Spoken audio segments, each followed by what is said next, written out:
What's up, guys? Jason here, just on another update. Hope you guys are having a good day. Hope it's going better than mine.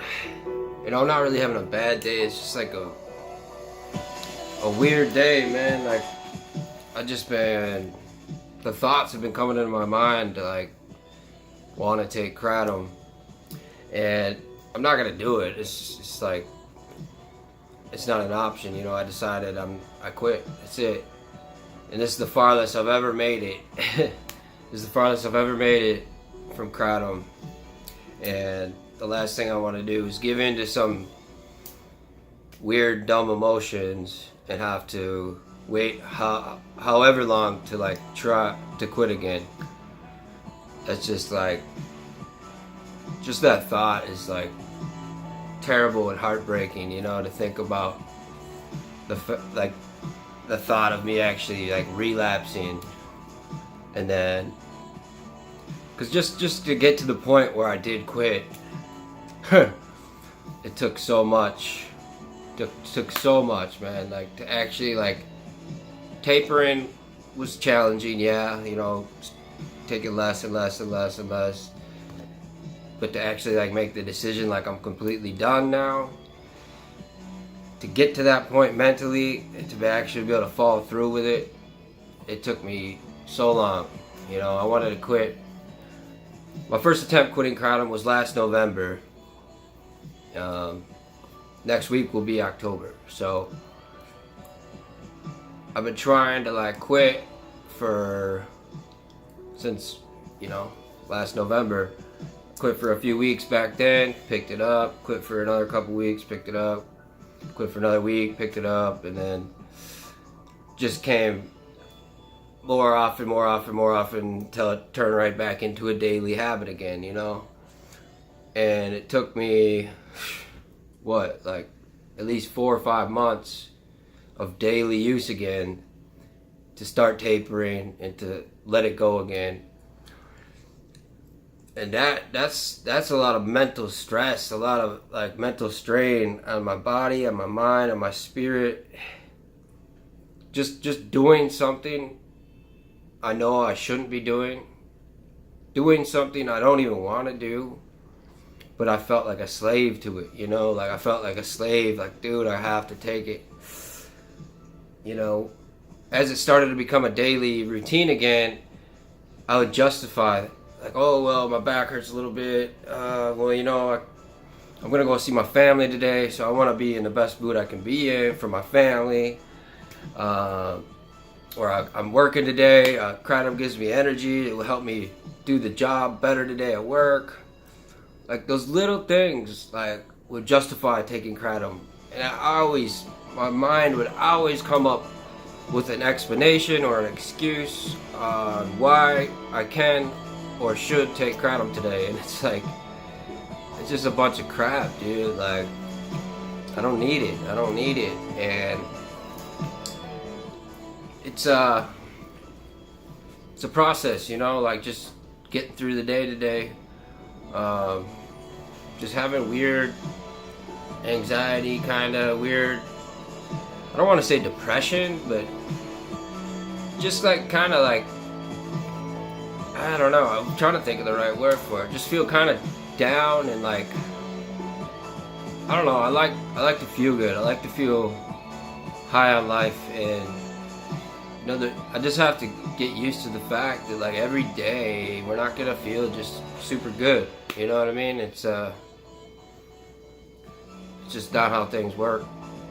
You know, if we always had a good day, I don't know. It's like, we have to have bad days to realize how good a good day is. You can't always win, you know, like, you know, in life, in certain things, you're gonna lose sometimes. You're gonna fail, you're gonna fall, and so life isn't meant to like always be high, always be, you know, happy-go-lucky, you know, like, there's ups and downs in life, and I'm just learning to deal with that. And it kind of sucks today. I'm just being real, you know. So I really just want to make this video to just show like the challenges that come. You could call this pause, you know, post-acute withdrawal syndrome or whatever. You know, what, it doesn't matter what it's titled. It's just like emotions that are going on that I don't like, but I'm gonna deal with, and just sit with them. Just do what I can. I heard a really good message down in Kansas from a really good pastor. He said, like, the joy of the Lord, like, through all this, I still have the joy of the Lord. You know, all these challenges, all this, that's the only reason I'm able to get through this, is because that deep down joy inside of me that I know I have, and that reassurance that I know this is temporary. I know I'm going to get through it. It's just part of the process of being on opiates for a few years straight. But there's joys that come from the world that you get results from. You know, Percocet, weed, Kratom, whatever you want to call it. But those joys that come from the world always bring you back to the world when you're done. And you always have to have more. You always have to pay money for it. And it never is long lasting. It always brings you back to where it came from. To, you know, Kratom, yeah, it helps with not having anxiety. It helps, like, not having depressing thoughts. But the Kratom wears off. I'm back where I was to begin with, if not even worse. You know what I mean?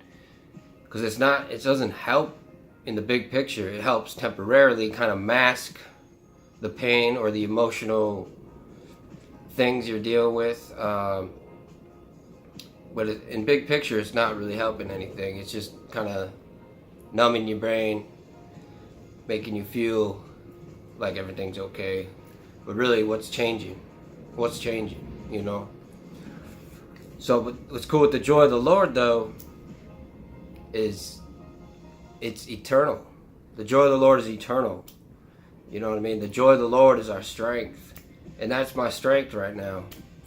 You know, honestly, I would probably feel a lot better if I just sat down with God right now and just started praying and just thanking Him for things and living in gratitude, living in thanksgiving, looking at all I still have. Like, I'm blessed, man. I'm blessed, you know. I have an awesome job. I got a nice car. I got an apartment here. 1-bedroom apartment in downtown Minneapolis. I got an awesome cat for a pet. I got awesome friends. I got awesome, like, people, like, relationships in my life. I got an awesome family. And I'm blessed, man. I'm blessed. So I got to remember to focus on the good. Focus on what I have, not what I don't have. Don't focus on the lack, and not get caught up in my emotions. Like, yeah, I don't feel too good today. That's that. What am I going to do about it? Am I going to sit there and have a pity party and, you know, go reach for something to cheat to make me feel better? That is not going to help me in big picture. It's only going to hurt me. Like, I'm done, and it's so cool to know that I'm done, regardless of these feelings, regardless of these temptations that are coming to me about using Kratom. Like, I'm done. It's it. It's over. I quit. I made that decision. So, whatever. I really do know and believe that the worst of it is behind me, you know? Because when I was like 3 weeks in quitting Kratom, I got hit with like really crazy anxiety, really just weird emotions, and like this stuff will try to come back at me randomly, but it's getting less and less intense. It's more mild as I start to grow and develop into the person that God created me to be. I'm learning and discovering who I really am, and it's beautiful. And I just know that all this stuff, all these emotions, all this pain, all this anxiety, it's making me stronger. You know what I mean? Because like I'm just like giving it to God. I'm reaching out to Him, man. He's got me. He's holding my hands. He's really already gotten me through it. I just have to wait to kind of see that and just trust Him. So that's how I'm able to get through this, is just trusting God. He's good. He's got me, and that deep down joy, that deep down peace that surpasses all understanding is in me.